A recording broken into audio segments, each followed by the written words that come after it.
Hey, it's me, just popping on again. So, I have realized also that you don't have to suffer to have your needs met. That is another hard truth that I had to come to.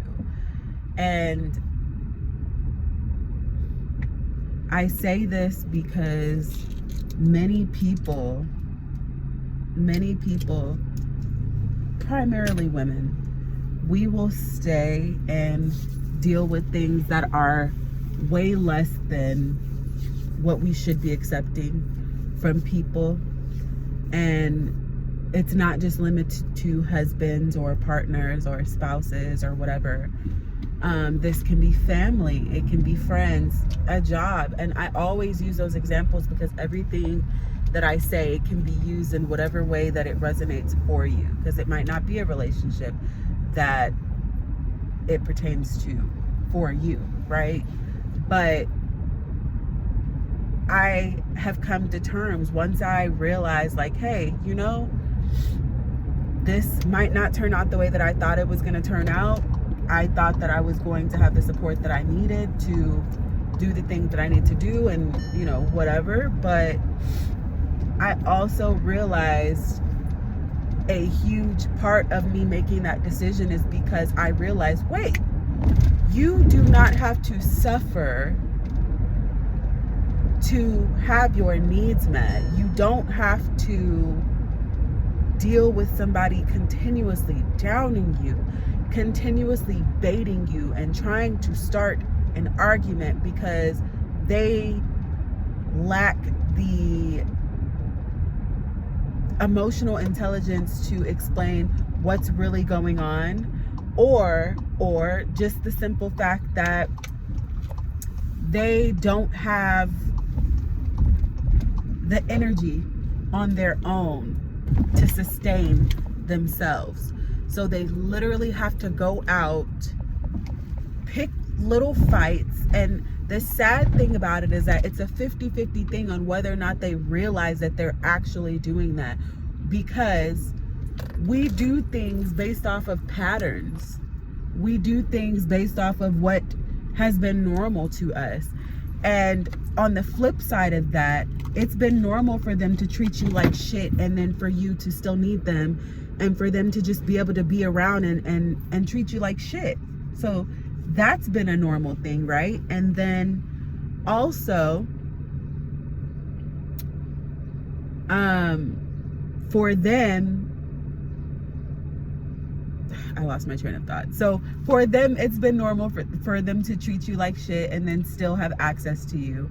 And then for you, it has been the norm for you to just be treated like shit, and for them to go through this cycle and then calm down and then be nice and then do whatever it is that they said that they were going to do after you've been emotionally spent. You don't have to deal with that while getting your needs met. Now, I'm not going to say that it's easy to walk away from that. And a lot of the reason why women stay is because that is their only way to pay their bills or to have their needs met or whatever it is. I understand why people stay. But when you get to a point to where you realize, like, physically you cannot handle the treatment, I promise a way will be made. I promise a way will be made. You might not be able to see it, and it might be a little rough for a little bit, but you'll eventually pick back up and you'll be exactly where it is that you need to be. I'm literally experiencing that in real time, and it's very difficult. I'm not going to sit here and say that I don't have moments where I am almost inconsolable because I'm just confused as to why this is occurring. But then I have to be accountable and realize I have made this my norm for so long. This has been my norm. Being in this cycle has been my norm. And so I'm breaking a pattern, and it is very, very painful when you break a pattern. The perfect example for that is a while back I had tried a cycling class, which I did great at. It was fun. I had so much fun. While I was doing it, I didn't really have as much pain. I was a little sore because I was using my body in a way that I had never used it. But after the fact, I was so sore. My whole crotch was on fire. Like, because in a cycling class, you're up for a minute and then you're down, and then the seat is uncomfortable. And it was my first time. I didn't know that you need a special seat, girl. But the soreness of when you're doing something new. Now, I didn't go back because I was just like, I would try it again. I would. But it's like when you're trying something new and you're not so good at it, but you keep trying and you keep going and you keep going and you keep going until eventually you have exactly what you need. It's little bits and pieces here and there and here and there. And I'm having to remind myself of this, like I said, in real time, because I have days like this where I'm optimistic and I'm just like, yes, I can do this. I'm going to figure this out. I always have the things that I need to get me where I need to be. But then I have those moments where everything is just piling up on me and I'm just like, I don't know if I can do this. I don't. And I have that conversation with myself frequently. I don't know. But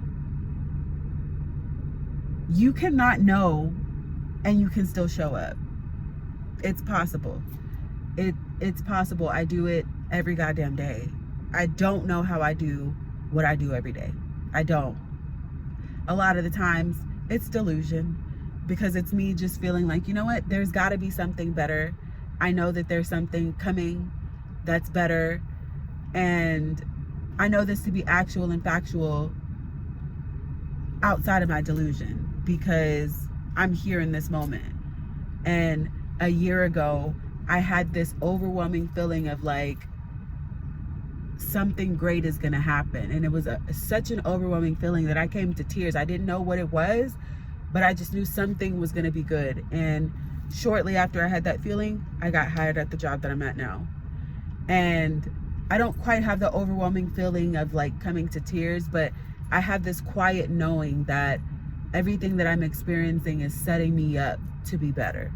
And I know it to be actual and factual because I'm learning the lessons. I'm applying the lessons. I was learning the lessons before, but I kept on doing them. And I feel like I'm ready to apply those lessons so that I can stop making the same mistakes, so that I can be better.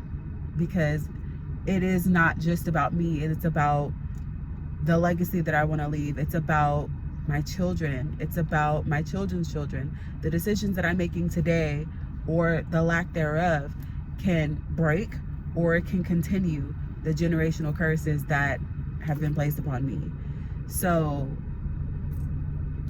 I'm here and I'm standing strong today.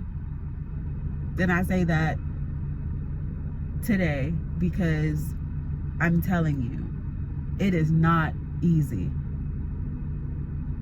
And as I mentioned previously, the gift and the curse of not looking like what the fuck you've been through is that people treat you like that. People don't think that you have feelings. People don't think that you, because you're not cracked out on a corner somewhere asking for somebody for a $2 hit, they think that you're fine. And it's just like, no, I just wear it well. And a lot of women wear it the fuck well, especially Black women. We have high functioning disorders because we're not allowed to slow down. We're not allowed, like if we're slowing down or we're tired or we're burnt out, we're told that we're lazy, or we're told you're fine, you just need to work a little harder. And it's just like, I rebuke that, because when I'm tired, I'm gonna stop. When I want to cry, I'm gonna fucking cry. When I want to slap the shit out of somebody, you just don't be in the way, because you'll get slapped. But I'm just saying,